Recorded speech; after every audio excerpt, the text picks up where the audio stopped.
আমার শাশুড়ির হাতে রান্না ছিল অপূর্ব, চমৎকার রান্না করতেন তিনি, অসাধারণ ছিল তার হাতের রান্না। এবারে ঈদের দিনে খিচুড়ি রান্না সাথে মাংস রান্নাটা এত মজা হয়েছিল, এত মজা হয়েছিল, শুধু জামাইয়ের বলতে বাকি ছিল যে আমার মায়ের মতো রান্নাটা হয়েছে, কিন্তু বলে নাই। সবসময় তো আর এত প্রশংসা করা যায় না। হ্যালো এভরিওয়ান, আসসালামু আলাইকুম, কেমন আছেন সবাই? আশা করছি সবাই ভালো আছেন। নতুন একটা ব্লগে সবাইকে আমন্ত্রণ জানাচ্ছি। সকালে উঠেই হচ্ছে আগে মাংসের প্যাকেটটা ভিজিয়ে নিয়েছি, কারণ প্যাকেটটা ভিজতে কিন্তু অনেকটা সময় লাগবে। আর এই ফাঁকে তো সকালে রান্না বান্না চলছেই। আজকে একটু মুরগির রোস্ট রান্না করব, কারণ আমার ছোটো মেয়েটা আছে, বড় মেয়েটা তো নানু বাসায় ঈদ করছে, তো ছোটো মেয়েটার জন্য তো একটু রোস্ট রান্না করতেই হবে। আর আমরা হচ্ছে খিচুড়ি খাবো, খিচুড়ির সাথে কিন্তু গরুর মাংসটাই যায়, রোস্টটা কিন্তু তেমন একটা ভালো লাগে না। আর পোলাও ওদের বাবা তেমন একটা বেশি খেতে চায় না।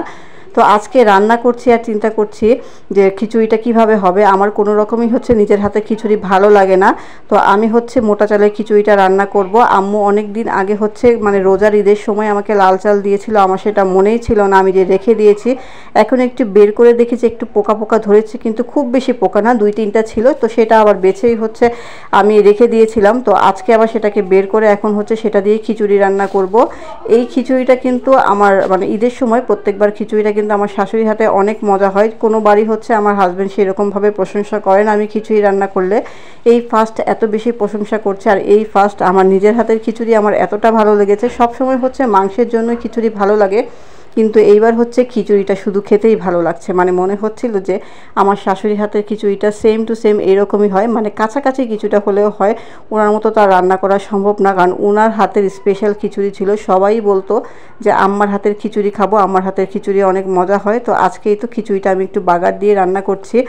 বিশ্বাস করেন খিচুড়ির প্রশংসা এত করছি, অনেক বছর পর মনে হয় নিজের হাতের খিচুড়িটা এত ভালো লাগলো। ওদের বাবা শুধু একটা কথাই বলেছিল, খিচুড়িটা কিন্তু মাংস ছাড়াই অনেক মজা হয়েছে, মানে তোমার মাংস লাগবে না। তখনই আমি বুঝেছি তার খিচুড়িটা অনেক পছন্দ হয়েছে। আসলে সব ছেলেরাই হচ্ছে বউয়ের রান্নার মধ্যে তার নিজের মায়ের খাবারের স্বাদটা খুঁজে বেড়ায়। যদিও হচ্ছে বউদের রান্না কখনোই হচ্ছে মায়ের মতো হবে না, এটা কখনোই সম্ভব না। আমরা যতই চেষ্টা করি আমাদের শাশুড়ির মতো রান্না করতে, আমি জানি আমরা যে কয়েকটা ছেলের বউ আছি, কখনোই আমাদের শাশুড়ির মতো রান্না হবে না। তার হাতের রান্না তার মতোই হবে। আর তার হাতের রান্না হচ্ছে আমাদের ফ্যামিলিতে সব বউরাই হচ্ছে আমার শাশুড়ির হাতের রান্নার প্রশংসা করেই, মানে করতে হবে এরকম রান্নাই সে করতো। তো আজকে এই পর্যন্তই। কে কে হচ্ছে ঈদের পরের দিন মায়ের বাড়িতে যাচ্ছেন ঈদ করতে অবশ্যই কমেন্ট করে জানাবেন। আর মায়ের বাড়িতে ঈদ করতে যাওয়া ছাড়া কিন্তু মেয়েদের ঈদ কখনোই পরিপূর্ণ হয় না, ওই ঈদের আনন্দটাই তারা পায় না। তো আমি তো অবশ্যই যাচ্ছি, কারণ আমার বড় মেয়েটা ওই বাসায় ঈদ করছে, আর আমার দাদিকে তো দেখতে যাবই, কারণ ঈদের পরে আসলে স্কুল খুলে গেলে আর দেখতে পারবো না, এই জন্যই হচ্ছে আরও বিশেষ করে যাব, 2-1 দিন থেকে আসবো। তো আজকে এই পর্যন্তই। সবাই ভালো থাকবেন, সুস্থ থাকবেন। কেমন লাগলো ছোট্ট একটা ব্লগ অবশ্যই কমেন্ট করে জানাবেন, ভালো লাগলে অবশ্যই ছোট্ট একটা কমেন্ট করবেন। আজকে এই পর্যন্তই, আল্লাহ হাফেজ।